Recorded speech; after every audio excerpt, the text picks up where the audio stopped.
നമ്മുടെ ജീവിതത്തിലെ ഓരോ കാലഘട്ടത്തിലും നമ്മൾ പല തീരുമാനങ്ങളും എടുക്കാറുണ്ടല്ലേ. വിവാഹം കഴിക്കാതെ സ്വതന്ത്രരായി കഴിയാമെന്ന് ചിലർ കരുതും. പ്രത്യേകിച്ച് ഇക്കാലത്ത് ഈ പ്രവണത കൂടുതലും യുവതികൾക്കിടയിലാണ്. അവിവാഹിതരായ സ്ത്രീകൾക്ക് നാട്ടുകാരിൽ നിന്നും ബന്ധുക്കളിൽ നിന്നും കുറേ ചോദ്യങ്ങൾ നേരിടേണ്ടി വന്നേക്കാം. അവരുടെ ജീവിതത്തിലേക്ക് പലരും ഒളിഞ്ഞു നോക്കാം. ഒടുവിൽ പ്രായം പിന്നിട്ട് മധ്യവയസ്കരാകുമ്പോഴോ വാർദ്ധക്യത്തിലേക്ക് അടുക്കുമ്പോഴോ ആണ് ഒരു കൂട്ടിനെക്കുറിച്ച് പലരും ചിന്തിക്കുന്നു അല്ലേ. ഇനിയുള്ള കാലം ആര് നോക്കും? നമ്മുടെ സ്വത്തെല്ലാം അന്യാധീനപ്പെട്ടു പോകുമോ? അങ്ങനെയുള്ള ചിന്തകൾ ഒരുപക്ഷെ അലട്ടാൻ സാധ്യതയുണ്ട്. തിരുവനന്തപുരം കുന്നത്തുകാലിലെ ശാഖാകുമാരിയുടെ ജീവിതത്തിൽ സംഭവിച്ചതും അതാണ്. 52-ാം വയസ്സിൽ 28-കാരനെ പ്രണയിച്ച് വിവാഹം കഴിച്ച ശാഖാകുമാരിയെ സ്വത്തിൻ്റെ പേരിൽ ഭർത്താവ് തന്നെ കൊലപ്പെടുത്തിയ കേസ്. ആ നിഷ്ഠൂരമായ കൊലപാതകത്തിൽ പ്രതിക്ക് കോടതി ശിക്ഷ വിധിച്ചിരിക്കുന്നു. ആ കേസാണ് പോലീസ് പട്രോൾ ആദ്യം പരിശോധിക്കുന്നത്. സ്വാഗതം.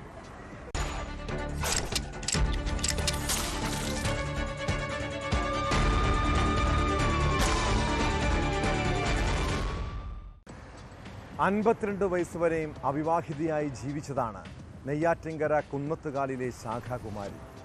വിവാഹം വേണ്ടെന്ന് വെച്ച് കഴിയുമ്പോഴാണ് 28 വയസ്സുള്ള അരുണുമായി പരിചയത്തിലാകുന്നത്.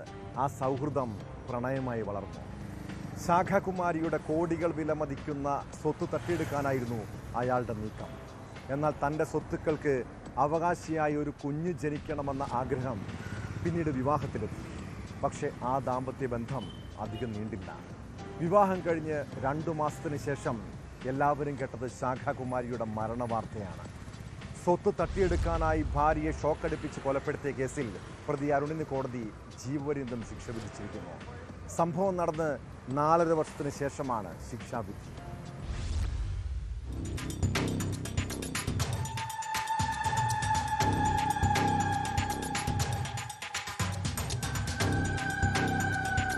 നെയ്യാറ്റിൻകര അതിയന്നൂർ സ്വദേശി അരുണിനെയാണ് ഭാര്യയെ കൊലപ്പെടുത്തിയ കേസിൽ ജീവപര്യന്തം ശിക്ഷ വിധിച്ചത്.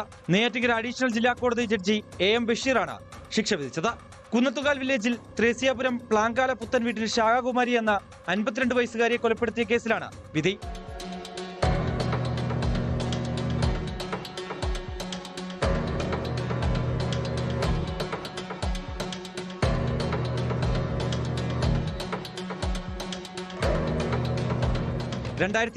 ഡിസംബർ 26 പുലർച്ചെ 1:30-ക്കാണ് കേസിനാസ്പദമായ സംഭവം. 2020 ഒക്ടോബർ 29-ന് വിവാഹം കഴിക്കുമ്പോൾ ശാഖാകുമാരിക്ക് 52 വയസ്സും അരുണിന് 28 വയസ്സുമായിരുന്നു പ്രായം. വിവാഹം വേണ്ടെന്ന് വെച്ച് കഴിയുകയായിരുന്നു ശാഖാകുമാരി. ഇതിനിടെയാണ് ഇലക്ട്രീഷ്യനായ അരുണുമായി പ്രണയത്തിലാകുന്നത്. വലിയ സ്വത്തിന് ഉടമയായിരുന്നു ശാഖാകുമാരി. തന്റെ സ്വത്തുക്കൾക്ക് അവകാശിയായി ഒരു കുഞ്ഞ് ജനിക്കണമെന്ന ആഗ്രഹമാണ് പ്രണയത്തിലും പിന്നീട് വിവാഹത്തിലും കലാശിച്ചത്. 50 ലക്ഷം രൂപയും 100 പവൻ സ്വർണവുമായിരുന്നു അരുൺ വിവാഹ പാരിതോഷികമായി ഡിമാൻഡ് ചെയ്തത്. ക്രിസ്ത്യൻ മതാചാരപ്രകാരം നടന്ന വിവാഹത്തിൽ വരന്റെ ഭാഗത്ത് നിന്ന് ഒരു സുഹൃത്ത് മാത്രമാണ് പങ്കെടുത്തത്. വിവാഹം രഹസ്യമായിരിക്കണമെന്നും വിവാഹ ഫോട്ടോ സമൂഹ മാധ്യമങ്ങളിൽ പ്രദർശിപ്പിക്കരുതെന്നും പ്രതി നിർബന്ധം പിടിച്ചിരുന്നു. എന്നാൽ ശാഖാകുമാരിയുടെ ബന്ധുക്കളിൽ ചിലർ വിവാഹ ചിത്രങ്ങൾ സമൂഹ മാധ്യമങ്ങളിൽ പ്രചരിപ്പിച്ചത് അരുണിനെ ചൊടിപ്പിച്ചു.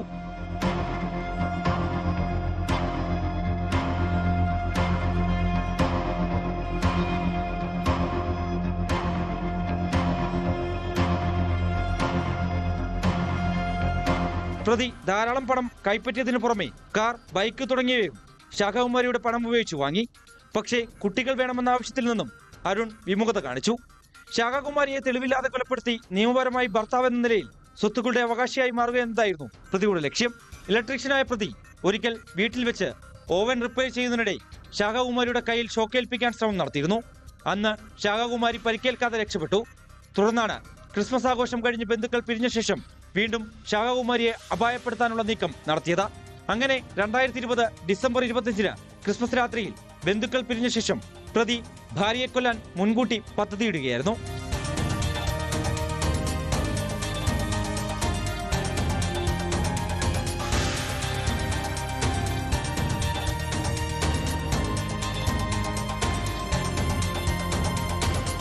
മുൻകൂട്ടി നിശ്ചയിച്ചത് പ്രകാരം ഡിസംബർ 26-ന് പുലർച്ചെ 1:30-ഓടെ അരുൺ കിടപ്പുമുറിയിൽ വെച്ച് ശാഖാകുമാരിയുടെ വായും മുഖവും അമർത്തി ശ്വാസം മുട്ടിച്ചു. ഭാര്യ ബോധരഹിതയായതോടെ വലിച്ചിഴച്ച് വീട്ടിലെ ഹാളിലെത്തിച്ച് അവിടെ കിടത്തി. തുടർന്ന് മുൻകൂട്ടി കരുതി വെച്ചിരുന്ന പ്ലഗും വയറും ഉപയോഗിച്ച് സമീപത്തെ ഷോക്കേസിലെ ഇലക്ട്രിക് സോക്കറ്റിൽ നിന്നും ശാഖാകുമാരിയുടെ വലത് കൈത്തണ്ടയിലും മൂക്കിലേക്കും വയർ ബന്ധിപ്പിച്ച് അതിലൂടെ വൈദ്യുതി കടത്തിവിട്ട് കൊലപ്പെടുത്തുകയായിരുന്നു. സംഭവം അപകടമരണമായി ചിത്രീകരിക്കാൻ സീരിയൽ ബൾബ് സെറ്റ് ശാഖാകുമാരിയുടെ ദേഹത്തിടുകയും ചെയ്തു. വെള്ളറട പോലീസ് ഇൻസ്പെക്ടറായിരുന്ന എം ശ്രീകുമാർ നടത്തിയ അന്വേഷണത്തിലാണ് പ്രതി അരുൺ കുടുങ്ങിയത്.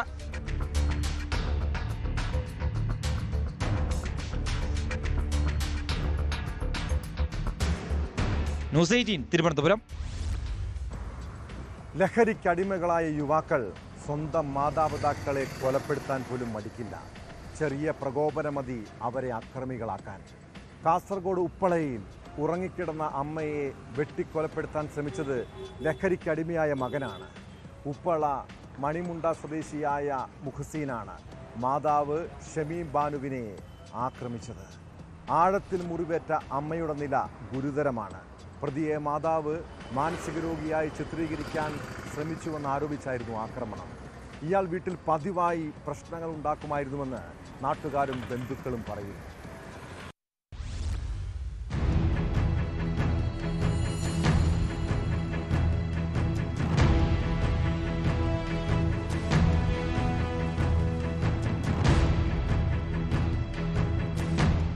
ഉപ്പള മണിമുണ്ടയിൽ പുലർച്ചെ 3 മണിയോടെയാണ് നാടിനെ നടുക്കിയ സംഭവം. ഉറങ്ങിക്കിടന്ന മാതാവിനെ മകൻ കുത്തിപ്പരിക്കേൽപ്പിക്കുകയായിരുന്നു. ആഴത്തിൽ മുറിവേറ്റ മാതാവിന്റെ നില ഗുരുതരമാണ്. സംഭവം നടന്ന വീട്ടിലെ മുറിയിൽ രക്തം തളം കെട്ടിയ നിലയിലാണ്.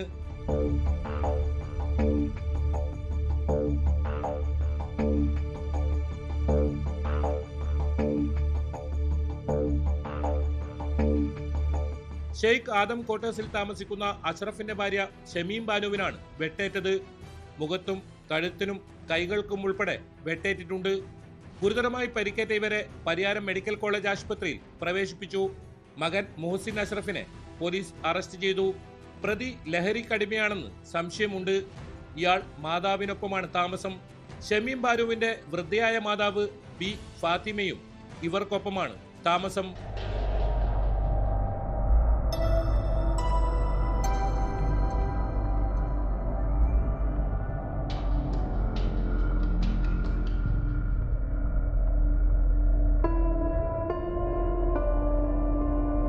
പുലർച്ചെ കത്തിയുമായി മുറിയിൽ കയറിയ പ്രതി മാതാവിനെ കൊല്ലണമെന്ന ഉദ്ദേശത്തോടെ വെട്ടുകയായിരുന്നു. പ്രതിയെ മാതാവ് മാനസിക രോഗിയായി ചിത്രീകരിക്കാൻ ശ്രമിക്കുന്നുവെന്നാരോപിച്ചായിരുന്നു ആക്രമണം. വെട്ടേൽക്കുന്ന സമയം ചിതറിത്തെറിച്ച രക്തം മുറിക്കുള്ളിലെ ഭിത്തിയിലപ്പാടെ കാണാം. പ്രതിയെ കോടതിയിൽ ഹാജരാക്കി റിമാൻഡ് ചെയ്തു.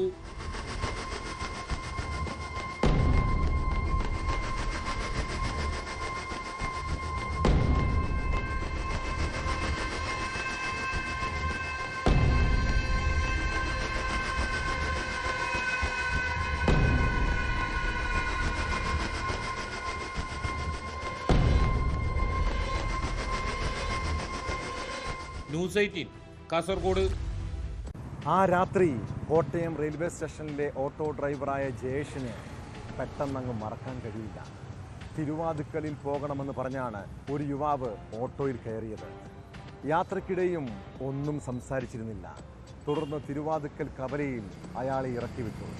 ഒരു ദിവസം കഴിഞ്ഞാണ് അയാൾ ഒരു കൊടും കുറ്റവാളിയാണെന്ന് മനസ്സിലായത്. തിരുവാതുക്കൽ ഇരട്ട കൊലപാതകത്തിൽ ഓട്ടോ ഡ്രൈവറുടെ വെളിപ്പെടുത്തൽ കേസിൽ നിർണായകമാണ്. പ്രതിയുടെ പെരുമാറ്റത്തിൽ തനിക്കൊരു സംശയവും തോന്നിയില്ല എന്ന് ഓട്ടോ ഡ്രൈവർ ജയേഷ് ന്യൂസ് 18നോട് പറഞ്ഞു. ഇതോടൊപ്പം പ്രതി അമിത് ഒറാങ് കൊലപാതകത്തിനായി എത്തുന്ന ദൃശ്യങ്ങൾ പുറത്തു വന്നു. റെയിൽവേ സ്റ്റേഷനിൽ പ്ലാറ്റ്ഫോം ടിക്കറ്റ് എടുക്കുന്ന CCTV ദൃശ്യങ്ങളാണ് പുറത്തു വന്നിരിക്കുന്നത്.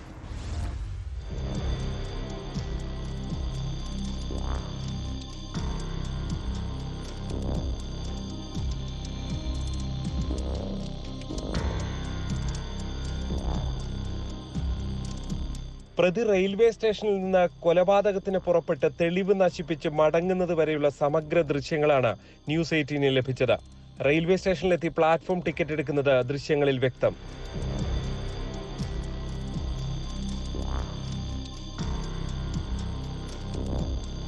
തിരുവാതുക്കൽ കവലയിലേക്ക് ഓട്ടോയിലാണ് പ്രതി സഞ്ചരിച്ചത്. രാത്രി 12:10 ഇവിടെ ഓട്ടോയിൽ നിന്ന് ഇറങ്ങുന്നതും വ്യക്തമാണ്.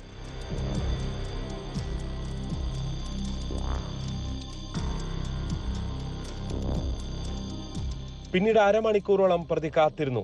തുടർന്ന് 12:35 കൊല ചെയ്യാനായി വീട്ടിലേക്ക്.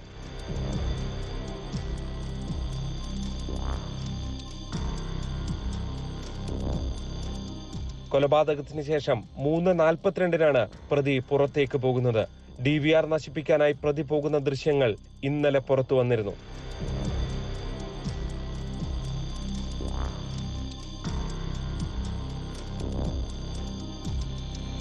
കേസിലെ നിർണായക സാക്ഷിയായ ഓട്ടോ ഡ്രൈവർ ജയേഷും സംഭവത്തെക്കുറിച്ച് ന്യൂസ് 18 പ്രതികരിച്ചു.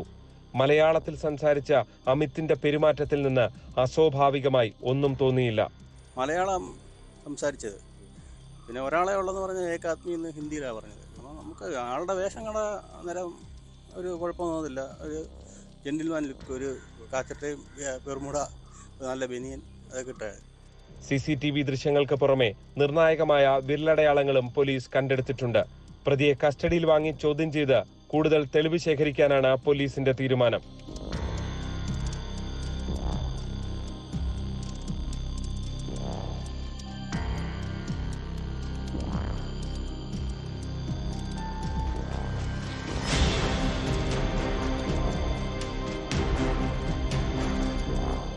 G Sreejith, news 18 Kottayam.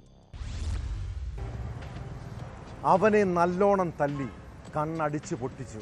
ഇനി മേലാൽ ഞങ്ങളുമായി ഒരു പ്രശ്നത്തിനും വരരുത്. വന്നാൽ അവസ്ഥ ഇതിലും ഭീകരമായിരിക്കും. കേരളത്തിലെ ഏതെങ്കിലും ഗുണ്ടാ സംഘത്തിൻ്റെ കൊലവിളിയല്ലിത്. മലപ്പുറം അരീക്കോട്ടെ 10ാം ക്ലാസ്സുകാരായ ഒരു പറ്റം കുട്ടിക്കുറ്റവാളികളുടെ വെല്ലുവിളിയാണ്. 15-കാരനെ ക്രൂരമായി തല്ലിച്ചതച്ച ശേഷമാണ് 6-അംഗ സംഘം സമൂഹ മാധ്യമത്തിലൂടെ ഭീഷണി മുഴക്കിയത്. മാസങ്ങൾക്ക് മുൻപുള്ള പ്രശ്നങ്ങളുടെ പക വീട്ടാനായിരുന്നു കായിക താരം കൂടിയായ വിദ്യാർത്ഥിക്ക് നേരെയുള്ള ആക്രമണം. സംഭവത്തിൽ പ്രായപൂർത്തിയാകാത്ത 6 പേർക്കെതിരെ പോലീസ് കേസെടുത്തു. ഗുരുതരമായി പരിക്കേറ്റ വടക്കമുറി സ്വദേശി മുബീൻ മുഹമ്മദ് ആശുപത്രിയിൽ ചികിത്സയിലാണ്.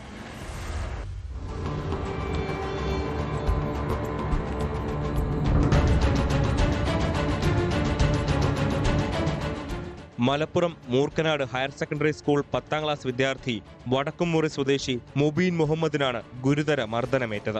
സ്പോർട്സ് ക്യാമ്പ് കഴിഞ്ഞ് മടങ്ങുമ്പോഴാണ് സ്കൂളിന് സമീപത്ത് വെച്ച് 6-അംഗ സംഘം വിദ്യാർത്ഥിയെ ക്രൂരമായി ആക്രമിക്കുകയായിരുന്നു. പിന്നീട് ചോര വന്നത് കാരണം അവർ മടങ്ങിപ്പോയി. മർദ്ദനത്തിന് ശേഷം അക്രമി സംഘം ഭീഷണി മുഴക്കിയതായും മുബീൻ പറഞ്ഞു. ക്രിസ്മസ് പരീക്ഷയ്ക്ക് ഞാനും വേറൊരുത്തനും ഇങ്ങനെ ചെറിയ വാക്തർക്കൊക്കെ ഉണ്ടായിട്ടായിനി. പിന്നെ സ്കൂളുകാർ അന്ന് തന്നെ ഇതാക്കി ഇട്ടതാ. പിന്നെ ഞാൻ സ്കൂളിന് സ്പോർട്സിന് ക്യാമ്പയിന് ഇന്നലെ വരുമ്പോൾ കുറച്ച് ചെക്കന്മാർ ഒരു 6 ആൾക്കാരെ കൊണ്ടുവന്നിട്ട് അടിച്ചതാ. ആദ്യം വേറെ സ്ഥലത്തേക്ക് വിളിച്ചു. അതിൽ ഞാൻ അങ്ങോട്ടൊന്നും ഇല്ല, ഞാൻ അതിൽ കൂടെ പോലെ പറഞ്ഞു. അപ്പോൾ ആളില്ലാത്ത സ്ഥലത്തെത്തിയപ്പോൾ കല്ലെടുത്ത് കിട്ടി. പിന്നെ തലമേലുണ്ട്, തലയിലേക്കില്ല, അങ്ങനെയൊക്കെ അടിച്ച് കുറേ ആൾക്കാരൊന്നും അടിച്ചു.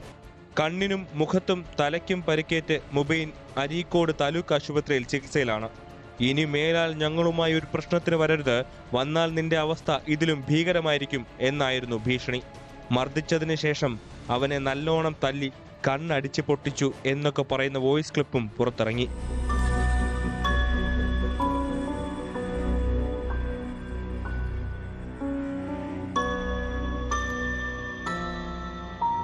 ക്രിസ്മസ് പരീക്ഷാക്കാലത്തുണ്ടായ വാക്കുതർക്കത്തിന്റെ പക വീട്ടാനായിരുന്നു ആക്രമണം. അരീക്കോട് പോലീസിൽ പരാതി നൽകിയിട്ടും മൊഴിയെടുക്കാൻ വരാൻ വൈകിയെന്നും ബന്ധുക്കൾ ആരോപിച്ചു. താമരശ്ശേരി ഷഹബാസ് മരിച്ച പോലെ ഇനി ആർക്കും ഇത്തരത്തിൽ സംഭവിക്കാൻ പാടില്ലെന്നും അക്രമികൾക്ക് തക്കതായ ശിക്ഷ ലഭിക്കുന്നതുവരെ നിയമ പോരാട്ടം നടത്തുമെന്നും ബന്ധുക്കൾ പറഞ്ഞു. ചെക്കൻ ക്യാമ്പ് കഴിഞ്ഞ് വരുന്ന വെയ്ക്കുന്ന ഒരു വ്യക്തി കൊണ്ടുപോയി അടിക്കണേ. നമുക്ക് ഇപ്പോൾ അതെന്താ അറിയില്ല. ഇത് താമരശ്ശേരി ഷഹബാസിന്റെ അതേ ആവർത്തനമാണ് ഇത് സംഭവിച്ചത്. അവര് കൊല്ലാനുള്ള ഇതിലെന്നേനി, ഒരു ശ്രമത്തിലെന്നേനി. എൻ്റെ ഒരു ഭാഗ്യത്തിന് അവൻ കഴിച്ചിലായി. ചെറിയ പരിക്കോടൊക്കെ ഇപ്പം കഴിച്ചിലായി. സ്ഥിതി നമ്മൾ ഇനി ഫുള്ള് അതിൻ്റെ കേസായിട്ട് നിയമ നടപടികൾക്ക് എന്ത് ഇത് വന്നാലും അതിൻ്റെ നിയമ നടപടിയായിട്ട് മുന്നോട്ട് പോകാനാണ് നമ്മൾ തീരുമാനിച്ചത്. ഇനി അങ്ങനത്തെ ഒരു ആവർത്തിക്കരുതെന്നില്ല ഒരിതാണ് നമുക്കുള്ളത്. വിദ്യാർത്ഥിയെ ആക്രമിച്ച് ഗുരുതര പരിക്കേൽപ്പിച്ച 6-അംഗ സംഘത്തിനെതിരെ കേസെടുത്തിട്ടുണ്ട്.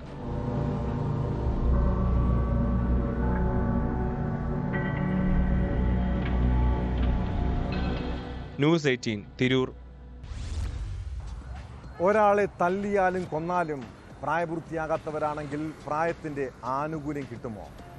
കോഴിക്കോട് താമരശ്ശേരിയിൽ 10ാം ക്ലാസ് വിദ്യാർത്ഥി ഷഹബാസിനെ കൊലപ്പെടുത്തിയ പ്രതികൾ കരുതിയത് പ്രായം പരിഗണിച്ച് കേസിൽ നിന്നും രക്ഷപ്പെടാമെന്നാണ്. എന്നാൽ സംഭവം നടന്ന് 2 മാസമാകുമ്പോഴും ആ കുട്ടി കുറ്റവാളികൾ അഴിക്കുള്ളിൽ തന്നെയാണ്. താമരശ്ശേരി ഷഹബാസ് കൊലക്കേസിൽ പ്രതികളുടെ ജാമ്യാപേക്ഷ ഹൈക്കോടതി തള്ളി. ജാമ്യം നൽകിയാൽ വിദ്യാർത്ഥികൾക്ക് സുരക്ഷാ ഭീഷണി ഉണ്ടാകുമെന്ന് നിരീക്ഷിച്ചാണ് കോടതി ഹർജി തള്ളിയത്. ജാമ്യം എല്ലാ ഘട്ടത്തിലും അവകാശമല്ലെന്നും ഹൈക്കോടതി വ്യക്തമാക്കി.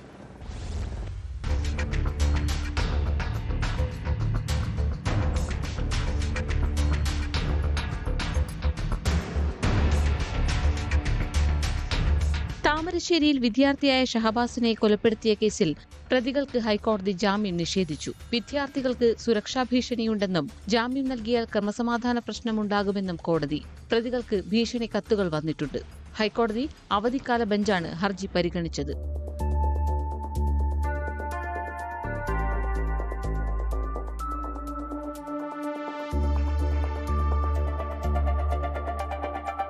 കോഴിക്കോട് ജുവനൈൽ ഹോമിലാണ് 6 വിദ്യാർത്ഥികളുമുള്ളത്. കേസിൽ മെയ് 29-നകം കോഴിക്കോട് ജുവനൈൽ ജസ്റ്റിസ് ബോർഡിന് മുൻപാകെ കുറ്റപത്രം സമർപ്പിക്കാനുള്ള നീക്കത്തിലാണ് Thamarassery police. Elettil Vattoli MG higher secondary സ്കൂളിലെ 10ാം ക്ലാസ് വിദ്യാർത്ഥിയായിരുന്നു മുഹമ്മദ് ഷാബാസ്. ട്യൂഷൻ സെന്ററിലുണ്ടായ യാത്രയപ്പ് ചടങ്ങിലെ പ്രശ്നങ്ങളെ തുടർന്നാണ് ഒരു കൂട്ടം വിദ്യാർത്ഥികൾ ആസൂത്രിതമായി മർദ്ദിച്ചു കൊന്നത്.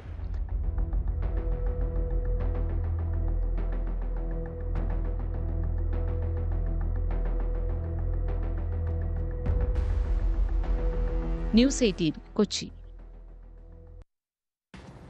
സമൂഹ മാധ്യമങ്ങളിലൂടെ നടിമാർക്കെതിരെ അശ്ലീല പരാമർശങ്ങൾ നടത്തുന്ന ഒരു വഷളനാണ് ആറാട്ടണൻ എന്നറിയപ്പെടുന്ന സന്തോഷ് വർക്കി. സ്വന്തം യൂട്യൂബ് ചാനലിലൂടെ ആരെയും വൃത്തികേട് പറയും. ഇയാളുടെ വഷൾത്തരങ്ങൾ കേട്ട് കൈയടിക്കാനും ചിരിക്കാനും കുറേ ആളുകളുമുണ്ട്. എന്നാൽ ഇത്തവണ സന്തോഷ് വർക്കിക്ക് പണി കിട്ടാനാണ് സാധ്യത. നടി ഉഷാ ഹസീന, ഭാഗ്യലക്ഷ്മി, കുക്കു പരമേശ്വരൻ എന്നിവരെക്കുറിച്ച് അശ്ലീല പരാമർശം നടത്തിയതിന് ഇയാളെ പോലീസ് അറസ്റ്റ് ചെയ്തു. സമൂഹ മാധ്യമങ്ങളിലൂടെ നടിമാർക്കെതിരെ അശ്ലീല പരാമർശങ്ങൾ നടത്തിയെന്നും നടിമാരെ അപമാനിച്ചെന്നുമുള്ള പരാതിയിലാണ് എറണാകുളം നോർത്ത് പോലീസിന്റെ നടപടി. ജാമ്യമില്ലാ വകുപ്പുകൾ പ്രകാരമാണ് ഇയാൾക്കെതിരെ കേസെടുത്തിരിക്കുന്നത്.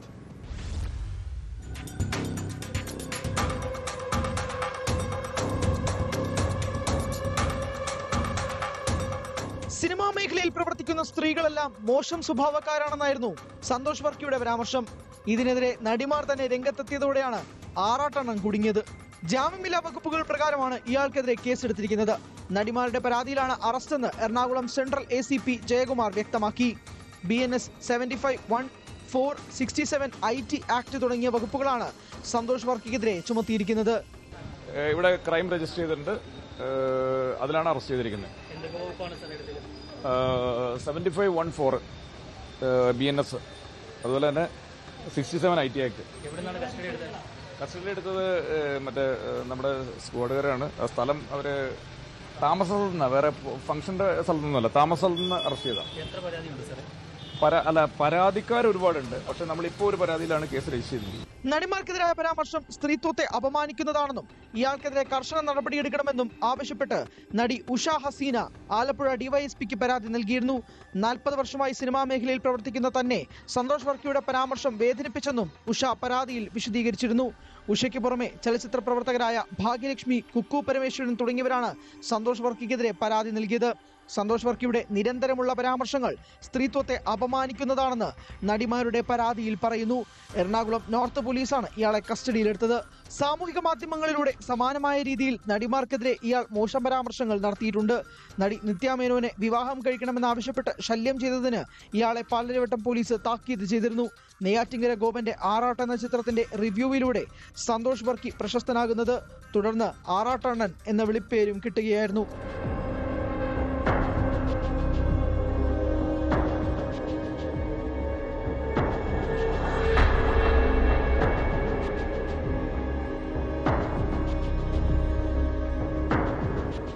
ന്യൂസ് 18 കൊച്ചി. പെൺമക്കളുള്ള മാതാപിതാക്കളെ സംബന്ധിച്ച് ആശങ്കപ്പെടുത്തുന്ന ഒട്ടേറെ വാർത്തകളാണ് ഓരോ ദിവസവും പുറത്തുവരുന്നത്. കൊല്ലം അഞ്ചലിൽ 15-കാരിയായ പെൺകുട്ടിയെ പീഡനത്തിനിരയാക്കിയത് അയൽവാസിയായ 51-കാരനാണ്. അഞ്ചൽ കരുകോൺ സ്വദേശി നാസർ പലതവണയാണ് പെൺകുട്ടിയെ പീഡിപ്പിച്ചത്. പീഡന വിവരം കുട്ടി ബന്ധുക്കളെ അറിയിച്ചതോടെയാണ് സംഭവം പുറത്തറിഞ്ഞത്. ഇതോടെ ഒളിവിൽ പോയ പ്രതിയെ തിരുവനന്തപുരം വേളിയിൽ നിന്ന് പോലീസ് അറസ്റ്റ് ചെയ്തു.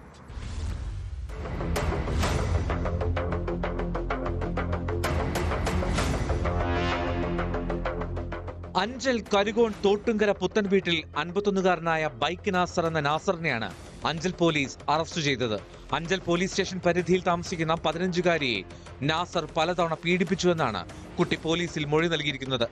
നിരന്തരമായ പീഡനം സഹിക്കാൻ കഴിയാതെ വന്നതോടെ പെൺകുട്ടി വിവരം ബന്ധുക്കളെ അറിയിച്ചു.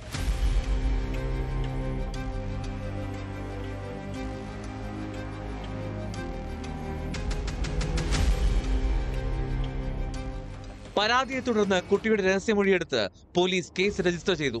കുടുങ്ങുമെന്നായപ്പോൾ പ്രതി നാസർ ഫോൺ ഓഫാക്കി സ്ഥലം വിട്ടു. എന്നാൽ ഒളിവിൽ കഴിയുമ്പോൾ പ്രതി മറ്റൊരു ഫോൺ ഉപയോഗിച്ചതോടെ പോലീസിന് കാര്യങ്ങൾ എളുപ്പമായി. പ്രതി തിരുവനന്തപുരത്തുണ്ടെന്ന് മനസ്സിലാക്കിയ അഞ്ചൽ പോലീസ് വേളിയിൽ നിന്നാണ് നാസറിനെ പിടികൂടിയത്. ഇയാളെ കോടതിയിൽ ഹാജരാക്കി റിമാൻഡ് ചെയ്തു.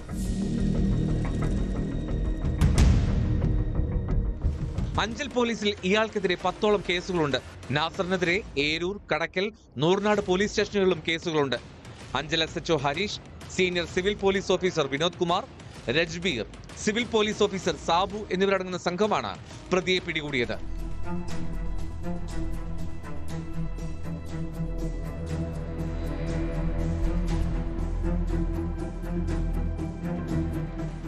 ന്യൂസ് 18 കൊല്ലം. പോലീസിൽ നിന്നോ CBI നിന്നോ കസ്റ്റംസിൽ നിന്നോ ജഡ്ജിയിൽ നിന്നോ ആണെന്ന് അവകാശപ്പെടുന്ന അജ്ഞാത നമ്പറിൽ നിന്ന് നിങ്ങൾക്ക് ഭീഷണി കോളുകൾ ലഭിക്കുകയാണെങ്കിൽ പരിഭ്രാന്തരാകരുത്. ദേശീയ സൈബർ ഹെൽപ്പ് ലൈൻ നമ്പറിൽ ഉടൻ റിപ്പോർട്ട് ചെയ്യുക. കേന്ദ്ര ആഭ്യന്തര മന്ത്രാലയത്തിൻ്റെ ഈ ജാഗ്രതാ നിർദ്ദേശം കുറച്ച് നാളുകളായി ഫോണിലൂടെ നമ്മൾ കേൾക്കാറുണ്ട്. എന്നാൽ ഇപ്പോഴും ഇതുപോലുള്ള ഡിജിറ്റൽ അറസ്റ്റ് തട്ടിപ്പ് തുടരുകയാണ്. മലപ്പുറം എടപ്പാൾ സ്വദേശിനിയിൽ നിന്ന് ഇങ്ങനെ 93 ലക്ഷം രൂപയാണ് തട്ടിയെടുത്തത്. കേസിൽ 3 പേർ കൂടി മലപ്പുറത്ത് അറസ്റ്റിലായി. നെടിയിരുപ്പ് സ്വദേശി സജീർ, പുൽപ്പറ്റ സ്വദേശി സൽമാൻ, മൊറയൂർ സ്വദേശി ഷിഹാബുദ്ദീൻ എന്നിവരെയാണ് മലപ്പുറം സൈബർ പോലീസ് അറസ്റ്റ് ചെയ്തത്.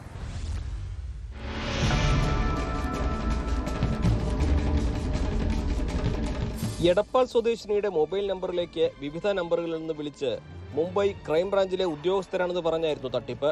പരാതിക്കാരിയുടെ പേരിൽ മുംബൈയിൽ കേസ് രജിസ്റ്റർ ചെയ്തിട്ടുണ്ടെന്ന് ഭീഷണിപ്പെടുത്തി.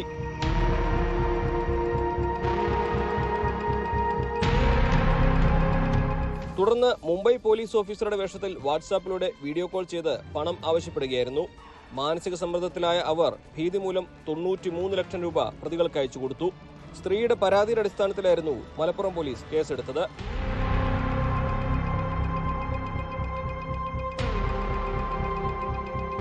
ബാങ്ക് അക്കൗണ്ടുകൾ പ്രതിഫലം നൽകി വാടകയ്ക്കെടുത്ത് തട്ടിപ്പുകൾക്ക് നൽകുന്ന ഇടനിലക്കാരായ സംഘങ്ങൾ പ്രവർത്തിച്ചു വരുന്നത് കേസിന്റെ അന്വേഷണത്തിൽ കണ്ടെത്തിയിരുന്നു.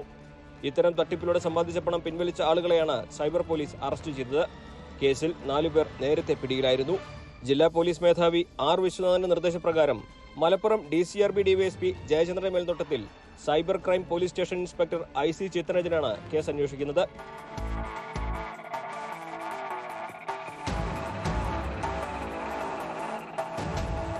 ന്യൂസ് 18 മലപ്പുറം. നമ്മുടെ നാട്ടിൽ വ്യാജ ഡിഗ്രി സർട്ടിഫിക്കറ്റുകൾ ഉണ്ടാക്കി നൽകുന്ന ഒട്ടേറെ തട്ടിപ്പ് സംഘങ്ങളുണ്ട്. വിദേശത്തേക്ക് പോകാനോ നല്ലൊരു ജോലിക്ക് ശ്രമിക്കുമ്പോഴാണ് പലരും പിടിക്കപ്പെടുന്നത്. കൊല്ലം പത്തനാപുരം സ്വദേശി പ്രവീൺ ഇങ്ങനെ BTech പാസ്സായതിൻ്റെ വ്യാജ സർട്ടിഫിക്കറ്റ് തരപ്പെടുത്തിയിരുന്നു. അതിൽ പിടിക്കപ്പെട്ടപ്പോഴാണ് കേരള സർവകലാശാലയുടെ വ്യാജ സർട്ടിഫിക്കറ്റ് ഉണ്ടാക്കി നൽകുന്ന സംഘത്തെക്കുറിച്ച് പോലീസിന് വിവരം ലഭിച്ചത്.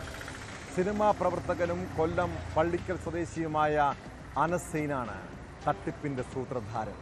കേസിൽ പ്രതി അനസിനെ പോലീസ് അറസ്റ്റ് ചെയ്തു. ഇയാളുടെ സംഘത്തിലുള്ള യുവതി ഉൾപ്പെടെ പോലീസിന്റെ നിരീക്ഷണത്തിലാണ്.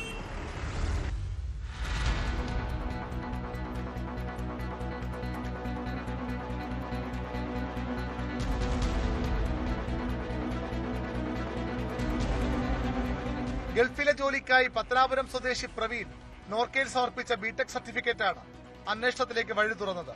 സർട്ടിഫിക്കറ്റിൽ സംശയം തോന്നിയ നോർക്ക അധികൃതർ പരിശോധനയ്ക്കായി കേരള സർവകലാശാലയ്ക്ക് കൈമാറി. കൊല്ലം ട്രാവൻകൂർ എഞ്ചിനീയറിംഗ് കോളേജിൽ നിന്ന് BTech പാസ്സായി എന്നായിരുന്നു പ്രവീണിന്റെ അവകാശവാദം. ഇയാൾ കോളേജിൽ പഠിച്ചിരുന്നുവെന്നും എന്നാൽ കോഴ്സ് പൂർത്തിയാക്കിയിട്ടില്ലെന്നും പരിശോധനയിൽ വ്യക്തമായി. ഇതോടെയാണ് കന്റോൺമെന്റ് പോലീസ് അന്വേഷണം ഏറ്റെടുത്തത്.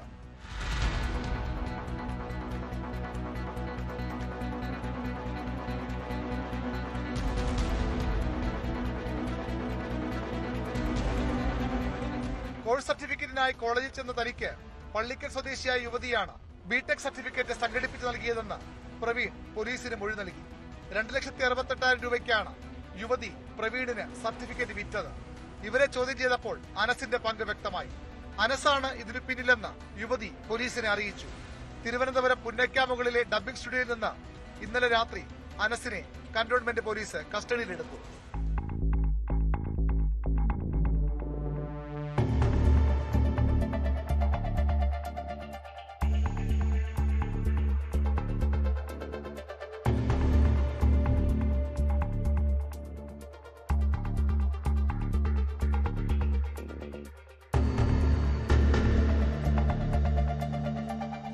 പള്ളിക്കൽ സ്വദേശിയായ യുവതിയെയും കേസിൽ പ്രതി ചേർത്തിട്ടുണ്ട്. എത്ര പേർക്ക് ഇവർ ഇത്തരത്തിൽ സർട്ടിഫിക്കറ്റുകൾ നിർമ്മിച്ചു നൽകിയെന്നതിന്റെ പരിശോധനയിലാണ് പോലീസ്.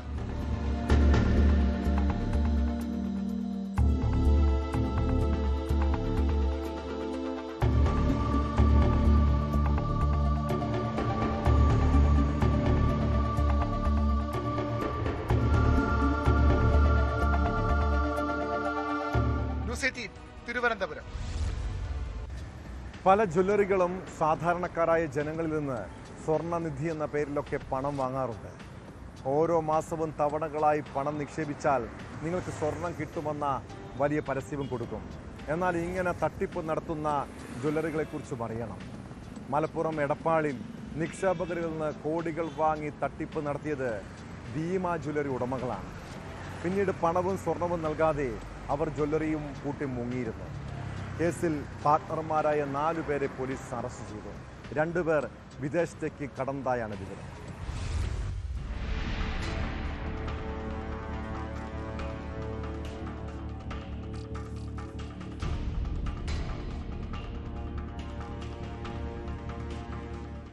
എടപ്പാൾ ഐലക്കാട് പെരിയങ്ങാട് വളപ്പിൽ അബ്ദുൽ ലത്തീഫ്, ഐലക്കാട് പെരിഞ്ചേരി ഹൌസിൽ അബ്ദുൾ റഹ്മാൻ, കാലടി പൂക്കളത്ത് വളപ്പിൽ കുഞ്ഞു മുഹമ്മദ്, പൂക്കാത്ത് വളപ്പിൽ മൊയ്തീൻകുട്ടി എന്നിവരെയാണ് 3 ദിവസത്തേക്ക് കസ്റ്റഡിയിൽ വാങ്ങി ചോദ്യം ചെയ്തത്. ഇവരെ ഇന്നലെ എടപ്പാളിലെ ജ്വല്ലറിയിൽ എത്തിച്ച് തെളിവെടുത്തു. എടപ്പാൾ തൃശൂർ റോഡിൽ പ്രവർത്തിച്ചിരുന്ന ധീമ ജ്വല്ലറിക്കെതിരെയാണ് നിക്ഷേപകർ പരാതിയുമായി രംഗത്തെത്തിയത്.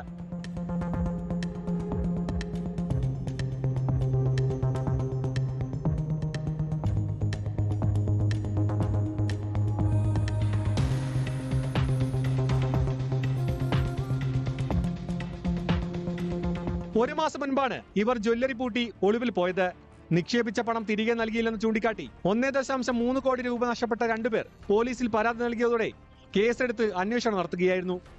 തുടർന്ന് പണം നഷ്ടപ്പെട്ട ഒട്ടേറെ പേർ പരാതിയുമായി രംഗത്തെത്തി. കോടികളാണ് പലർക്കും ലഭിക്കാനുള്ളതെന്നാണ് വിവരം.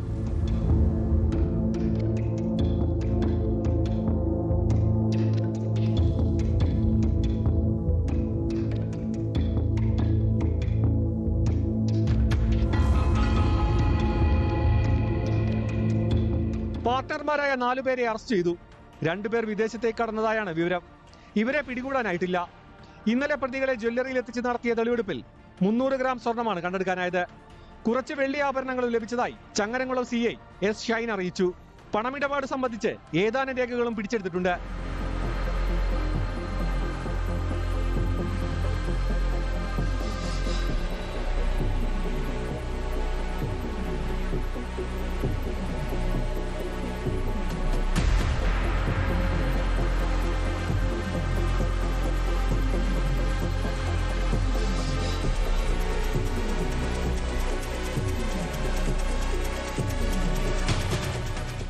ന്യൂസ് 18 തിരൂർ. ഇതര സംസ്ഥാനങ്ങളിൽ നിന്ന് കേരളത്തിലേക്ക് തൊഴിൽ തേടിയെത്തിയവരിൽ ക്രിമിനൽ സംഘങ്ങളുമുണ്ട്. പകൽ ജോലിയും രാത്രി മോഷണവും തൊഴിലാക്കിയവർ. UP സ്വദേശി സാജൻ ഖാൻ ഇതിനായി നമ്മുടെ നാട്ടിലെത്തിയതാണ്. കഴിഞ്ഞ നവംബറിൽ മലപ്പുറം തിരൂരിൽ 2.5 ലക്ഷം രൂപയുടെ മൊബൈൽ ഫോണുകൾ മോഷണം നടത്തിയ കേസിൻ്റെ അന്വേഷണത്തിലാണ് ഇയാളെക്കുറിച്ച് പോലീസിന് വിവരം ലഭിച്ചത്. തിരൂർ ഫോറിൻ മാർക്കറ്റിലെ മൊബൈൽ ഷോപ്പിൽ നിന്നും മൊബൈൽ ഫോണുകൾ മോഷണം നടത്തിയ കേസിൽ പ്രതിയെ പോലീസ് അറസ്റ്റ് ചെയ്തു.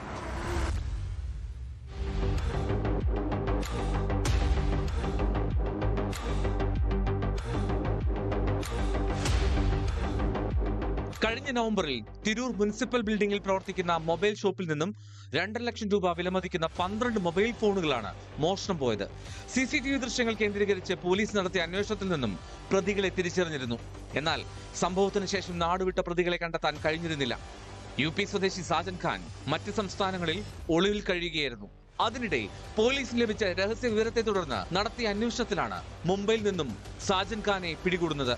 പിടികൂടിയ പോലീസ് സംഘത്തിൽ sub inspector Vinu, senior police ഓഫീസർമാരായ അരുൺ, രതീഷ് കുമാർ, സിവിൽ പോലീസ് ഓഫീസറായ അഫ്സൽ എന്നിവരുമുണ്ടായിരുന്നു.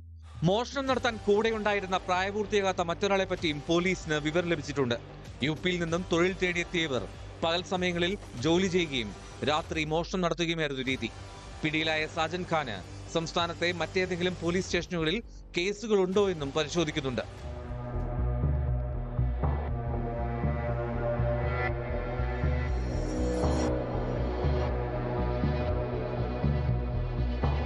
ന്യൂസ് 18 തിരൂർ.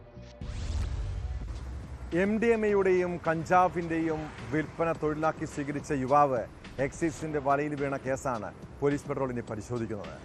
തൃക്കാക്കര സ്വദേശി സഫലാണ് രാസലഹരി വിൽപ്പന സ്വയം തൊഴിലായി സ്വീകരിച്ചത്. പകൽ കാറിൽ കറങ്ങി ആവശ്യക്കാർക്ക് ലഹരി എത്തിക്കുന്നതായിരുന്നു ഇയാളുടെ രീതി. എന്തായാലും എക്സൈസ് വിരിച്ച വലയിൽ പ്രതി കുടുങ്ങിയിട്ടുണ്ട്.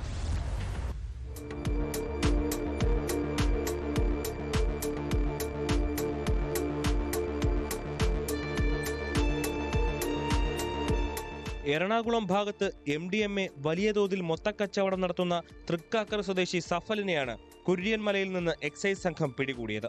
പുലർച്ചെ സമയങ്ങളിൽ എറണാകുളത്ത് നിന്ന് കാറിലെത്തി പൊഴക്കാപ്പിള്ളിയിലും മൂവാറ്റുപുഴയിലെ മറ്റ് സ്ഥലങ്ങളിലും സ്ഥിരമായി MDMA വിൽക്കുന്നു എന്ന രഹസ്യ വിവരത്തിന്റെ അടിസ്ഥാനത്തിൽ എക്സൈസ് സർക്കിൾ ഇൻസ്പെക്ടർ G കൃഷ്ണകുമാറിന്റെ നേതൃത്വത്തിൽ നടത്തിയ നിരീക്ഷണത്തിലും പരിശോധനയിലുമാണ് സഫലിനെ പിടികൂടിയത്.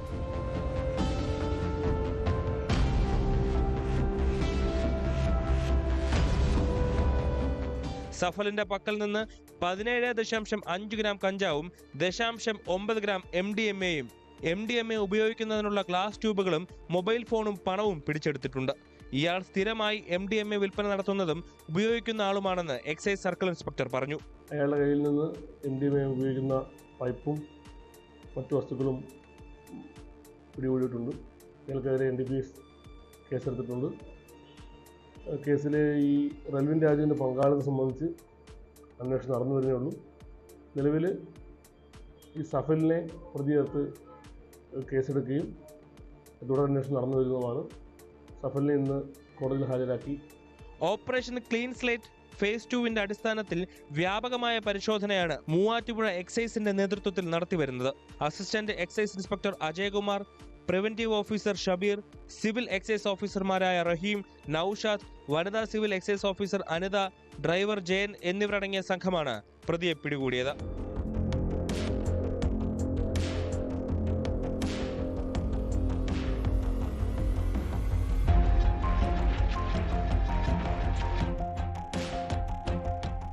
ന്യൂസ് 18 കൊച്ചി. പഹൽഗാം ഭീകരാക്രമണത്തിന് പാകിസ്ഥാന് ഇന്ത്യ തിരിച്ചടി നൽകുകയാണ്. എല്ലാത്തിനും എണ്ണി കണക്കുകൾ ചോദിക്കാനാണ് നീക്കം.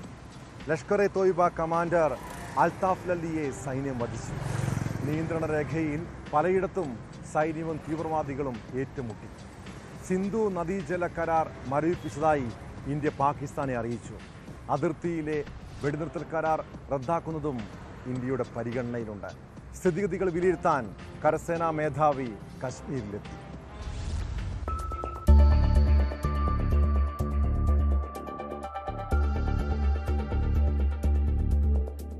ബന്ദിപ്പോരയിൽ കുൽനാർ അജസ് മേഖലയിലാണ് സൈന്യവും തീവ്രവാദികളും നേർക്കുനേർ വെടിയുതിർത്തത്. വെടിവയ്പിൽ ലഷ്കർ ഭീകരൻ അൽതാഫ് ലല്ലി കൊല്ലപ്പെട്ടു. 2 സുരക്ഷാ ഉദ്യോഗസ്ഥർക്ക് പരുക്കേറ്റു. ജമ്മുകശ്മീർ പോലീസും സൈന്യവും തെരച്ചിൽ നടത്തുന്നതിനിടെ ഒളിച്ചിരുന്ന ഭീകരൻ സൈന്യത്തിനു നേരെ വെടിയുതിർക്കുകയായിരുന്നു. 3 മണിക്കൂറോളം ഏറ്റുമുട്ടൽ തുടർന്നു. കുപ്വാര ജില്ലയിലെ നൌഗാം സെക്ടറിൽ പാക് സൈന്യം നിയന്ത്രണരേഖ ലംഘിച്ചു വെടിയുതിർത്തു. ഇന്ത്യൻ സൈന്യം ശക്തമായി നേരിട്ടു. നയതന്ത്ര തിരിച്ചടികൾക്ക് പിന്നാലെ പാകിസ്ഥാൻ പ്രകോപനം തുടരുകയാണ്. പാകിസ്ഥാനുമായി അതിർത്തി പങ്കിടുന്ന പ്രദേശങ്ങൾ അതീവ ജാഗ്രതയിലാണ്. സിന്ധു നദീജല കരാർ മരവിപ്പിക്കുന്നത് യുദ്ധമായി കണക്കാക്കുമെന്ന പാകിസ്ഥാന്റെ ഭീഷണിക്ക് പിന്നാലെ ഇന്ത്യ നടപടികൾ വേഗത്തിലാക്കി. സിന്ധു നദീജല കരാർ മരവിപ്പിച്ച് ഇന്ത്യ വിജ്ഞാപനമിറക്കി. പാകിസ്ഥാനെ ഔദ്യോഗികമായി ഇക്കാര്യം അറിയിച്ചു. അട്ടാരി അതിർത്തി വഴി പാകിസ്ഥാനിലേക്ക് മടങ്ങുന്നവരുടെ എണ്ണവും കൂടി. വ്യോമമേഖല അടയ്ക്കാൻ പാകിസ്ഥാൻ തീരുമാനിച്ചത് സർവീസുകളെ ബാധിക്കും.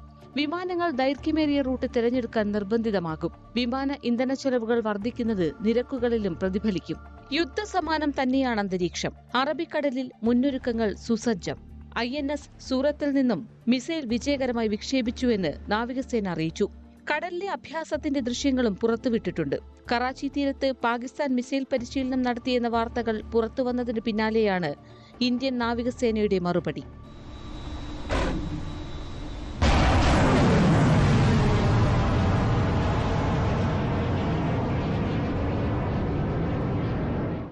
News desk, news 18. പഹൽഗാം ഭീകരാക്രമണത്തിൽ പാക് ബന്ധവും അവരുടെ പങ്കും മറന്നീക്കി പുറത്തുവരുന്നുണ്ട്. ഭീകരവാദികൾ സ്വാതന്ത്ര്യ സമര സേനാനികളും ആകാമെന്ന പാക് ഉപപ്രധാനമന്ത്രിയുടെ വാക്കുകൾ അതിനുള്ള തെളിവാണ്. അതിനിടെ പഹൽഗാം കൂട്ടക്കുരുതിയിൽ പങ്കെടുത്ത 2 ഭീകരരുടെ വീടുകൾ പ്രാദേശിക ഭരണകൂടം സ്ഫോടനത്തിൽ തകർത്തു.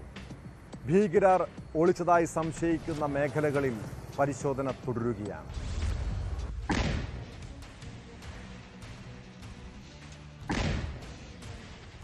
പെഹൽഗാം ഭീകരാക്രമണത്തിൽ പങ്കുള്ള 2 തീവ്രവാദികൾ പുൽവാമ ജില്ലയിലെ ത്രാലൽ ആസിഫ് ഷെയ്ഖിന്റെയും അനന്ത്നാഗിൽ ബിജ് ബെഹാരയിൽ ആദൽ തോക്കറിന്റെയും വീടുകളാണ് സ്ഫോടനത്തിൽ തകർത്തത്. ഭീകരാക്രമണത്തിന് പിന്നാലെ ഇവർ വീടുകളിൽ നിന്ന് മാറിയിരുന്നു. ഇരുവരും ലഷ്കർ ഇ തോയ്ബയുമായി ബന്ധം പുലർത്തിയിരുന്നതായി നേരത്തെ തന്നെ സൂചന ലഭിച്ചിരുന്നു. വീടുകളിൽ സ്ഫോടക വസ്തുക്കൾ സൂക്ഷിച്ചിരുന്നതായി സുരക്ഷാ സേന അറിയിച്ചു. ലഷ്കറിനൊപ്പം മറ്റ് ഭീകര സംഘടനകളുടെ സഹായവും ഇവർക്ക് ലഭിച്ചിരുന്നു. പെർപെഞ്ചാൽ മേഖലയിൽ ഭീകരർ ഒളിച്ചിരിക്കുന്നതായി സൂചന ലഭിച്ചതോടെ വ്യാപക പരിശോധന തുടരുകയാണ്. സുരക്ഷാ കാര്യങ്ങൾ അവലോകനം ചെയ്യാൻ സൈനിക മേധാവി ഉപേന്ദ്ര ദ്വിവേദി കാശ്മീരിലെത്തി. സൈനിക കമാൻഡർമാർക്കും മറ്റ് സുരക്ഷാ സേനയിലെ ഉന്നത ഉദ്യോഗസ്ഥരുമായും കൂടിക്കാഴ്ച നടത്തി. കശ്മീരിൽ പരിശോധനകൾ കർശനമാക്കിയിട്ടുണ്ട്. അക്രമികൾ പോലീസ് വേഷത്തിൽ എത്തിയതിനാൽ പലയിടത്തും യൂണിഫോം ധരിച്ചവരെയും പരിശോധിക്കുന്നു. വ്യാജ തിരിച്ചറിയൽ കാർഡിൽ പൂനെ സർവീസ് നടത്തിയ 2 പേരെ പിടികൂടിയിട്ടുണ്ട്. റേസി ജില്ലയിൽ ശ്രീ മാതാ വൈഷ്ണോ ദേവി റൂട്ടിൽ നിന്നാണ് ഇവരെ പിടികൂടിയത്. ഇതുവരെ 2000 പേരെ ചോദ്യം ചെയ്തെന്ന് ജമ്മു പോലീസ് അറിയിച്ചു. 2 ഭീകരരുടെ രേഖാചിത്രം കൂടി ജമ്മു പോലീസ് പുറത്തുവിട്ടു. ആക്രമണത്തിന് ദിവസങ്ങൾക്ക് മുൻപ് പാക് അധീന കശ്മീരിൽ ഭീകരർ യോഗം ചേർന്നതായി വിവരം ലഭിച്ചിട്ടുണ്ട്.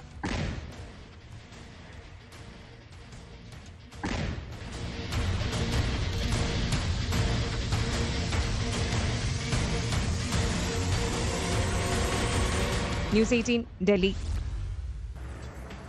കുറ്റകൃത്യങ്ങളുടെ മറ്റു ചില വാർത്തകൾ ചുരുക്കത്തിൽ. പാലക്കാട് കുളപ്പടിയിൽ യുവാവിനെ തലക്കടിച്ച് കൊലപ്പെടുത്താൻ ശ്രമിച്ച കേസിൽ പ്രതിക്ക് ജീവപര്യന്തം തടവും പിഴയും ശിക്ഷ. കുളപ്പടി സ്വദേശി ഈശ്വരൻ എന്ന ഒടിയനെയാണ് മണ്ണാർക്കാട് SC/ST സ്പെഷ്യൽ കോടതി ശിക്ഷിച്ചത്. കഴിഞ്ഞ വർഷം ജൂണിലാണ് വീടിന്റെ തിണ്ണയിൽ ഉറങ്ങുകയായിരുന്ന പണലിയെ ഇയാൾ ക്രൂരമായി കൊലപ്പെടുത്താൻ ശ്രമിച്ചത്. യുവാവിനെ മരവടി കൊണ്ട് തലക്കടിച്ച് ഗുരുതരമായി പരുക്കേൽപ്പിച്ച് കൊലപ്പെടുത്താൻ ശ്രമിച്ചുവെന്നാണ് കേസ്. പെരുമ്പാവൂരിൽ വീടുകൾ കുത്തി തുറന്ന പണവും മൊബൈൽ ഫോണുകളും മോഷ്ടിച്ച കേസിൽ പ്രതി അറസ്റ്റിൽ. അസം സ്വദേശി അമിത്തിനെയാണ് പെരുമ്പാവൂർ പോലീസ് അറസ്റ്റ് ചെയ്തത്. കഴിഞ്ഞ നവംബറിൽ പോഞ്ഞാശ്ശേരിയിലുള്ള മുജീബ് റഹ്മാന്റെ വീടിന്റെ വാതിൽ കുത്തി തുറന്ന പണവും മൊബൈൽ ഫോണും കവർന്ന കേസിലാണ് നടപടി. തുടർന്ന് കഴിഞ്ഞ ജനുവരിയിൽ വെങ്ങോല സ്വദേശിനിയുടെ വീട്ടിൽ പണവും മൊബൈൽ ഫോണും ഇയാൾ തന്നെ മോഷ്ടിച്ചിരുന്നു. ഈ കേസിൽ പിടിയിലായി ചോദ്യം ചെയ്തപ്പോഴാണ് പോഞ്ഞാശ്ശേരിയിലെ മോഷണവും തെളിഞ്ഞത്. എറണാകുളം കുന്നത്തുനാട്ടിൽ ആൾമാറാട്ടം നടത്തി വ്യാജരേഖകൾ ചമച്ച് പണം തട്ടിയ കേസിൽ യുവാവ് അറസ്റ്റിൽ. പാലക്കാട് ആലത്തൂർ സ്വദേശി അദ്വൈത് ഭരതിനെയാണ് കുന്നത്തുനാട് പോലീസ് അറസ്റ്റ് ചെയ്തത്. കരിമുകളിൽ താമസിക്കുന്ന വയലാർ സ്വദേശിനിയായ വീട്ടമ്മയുടെ പരാതിയിലാണ് നടപടി. സ്വകാര്യ ധനകാര്യ സ്ഥാപനത്തിൽ നിന്ന് വീട്ടമ്മയുടെ പേരിൽ പണം തട്ടിയെടുത്തെന്നാണ് പരാതി. ആലുവയിൽ വാഹനമോഷണം നടത്തിയ കേസിൽ പ്രായപൂർത്തിയാകാത്ത 2 പേർ ഉൾപ്പെടെ 5 പ്രതികൾ പിടിയിൽ. ആലുവ മാർക്കറ്റിന് സമീപം പാർക്ക് ചെയ്തിരുന്ന ഓട്ടോറിക്ഷ മോഷ്ടിച്ച കേസിൽ പേടക്കാപ്പള്ളി സ്വദേശി ഷാജി, മൂവാറ്റുപുഴ സ്വദേശി സുനിൽ കുമാർ, തോന്നിക്കോട് സ്വദേശി ബിനോയ്, പ്രായപൂർത്തിയാകാത്ത 2 പേർ എന്നിവരെയാണ് ആലുവ പോലീസ് പിടികൂടിയത്. പ്രതികൾ സ്ഥിരം മോഷ്ടാക്കളും പലതവണ ജയിൽ ശിക്ഷ അനുഭവിച്ചവരുമാണ്. എറണാകുളത്ത് രാസലഹരിയുമായി യുവാവ് പിടിയിൽ. ഡാൻസ് ആപ്പിന് ലഭിച്ച രഹസ്യ വിവരത്തിന്റെ അടിസ്ഥാനത്തിൽ നടത്തിയ പരിശോധനയിലാണ് ആലപ്പുഴ തണ്ണീർമുക്കം സ്വദേശി വൈഷ്ണവ് കുടുങ്ങിയത്. ഇയാളിൽ നിന്നും 8 LSD സ്റ്റാമ്പുകൾ പിടിച്ചെടുത്തു. യുവാക്കൾക്കിടയിൽ രാസലഹരി വിൽപ്പന നടത്തുന്ന പ്രധാനിയാണ് വൈഷ്ണവ് എന്നാണ് ഡാൻസ് ആപ്പ് സംഘം നൽകുന്ന വിവരം. ഫേസ്ബുക്കിലും ഇൻസ്റ്റഗ്രാമിലും സൗഹൃദം നടിച്ച് ലൈംഗികമായി ചൂഷണം ചെയ്യുകയും സാമ്പത്തികമായി തട്ടിപ്പ് നടത്തുകയും ചെയ്യുന്ന ബിരുദന്മാരെ സൂക്ഷിക്കണം. സമൂഹ മാധ്യമങ്ങളിലെ കെണിയെക്കുറിച്ച് പലപ്പോഴും നമ്മൾ പറയാറുണ്ടെങ്കിലും നിരവധി പെൺകുട്ടികളും വീട്ടമ്മമാരും ഇപ്പോഴും ഇരകളാകാറുണ്ട്. ഇങ്ങനെ ഫേസ്ബുക്ക് സൃഷ്ടിച്ച പ്രത്യേക ഗ്രൂപ്പിലൂടെ പരിചയപ്പെട്ട് പത്തനംതിട്ട സ്വദേശിനിയായ വീട്ടമ്മയിൽ നിന്നും ലക്ഷങ്ങൾ തട്ടിയത് കോഴിക്കോട്ടുകാരനായ യുവാവാണ്. മാവൂർ സ്വദേശി പ്രജിത്ത് ഒരു വർഷത്തിനിടെ പല തവണയായി 52കാരിയിൽ നിന്നും തട്ടിയെടുത്തത് 7 ലക്ഷത്തോളം രൂപയാണ്. താൻ ചതിക്കപ്പെട്ടെന്ന് മനസ്സിലായപ്പോഴാണ് വീട്ടമ്മ പരാതിയുമായി പോലീസിനെ സമീപിച്ചത്. കേസിൽ പ്രതി പ്രജിത്തിനെ പോലീസ് അറസ്റ്റ് ചെയ്തു. ഇയാൾ ഇങ്ങനെ വേറെയും തട്ടിപ്പുകൾ നടത്തിയിട്ടുണ്ടോ എന്ന് പോലീസ് അന്വേഷിക്കുന്നുണ്ട്. സോഷ്യൽ മീഡിയ വഴിയുള്ള സൗഹൃദങ്ങളിൽ അപകടം പതിയിരിപ്പുണ്ടെന്ന് എല്ലാവരും തിരിച്ചറിഞ്ഞാൽ പിന്നീട് ദുഃഖിക്കേണ്ടി വരില്ല കേട്ടോ. ഇതോടെ പോലീസ് റിപ്പോർട്ട് പൂർണ്ണമാകുന്നു. നമസ്കാരം.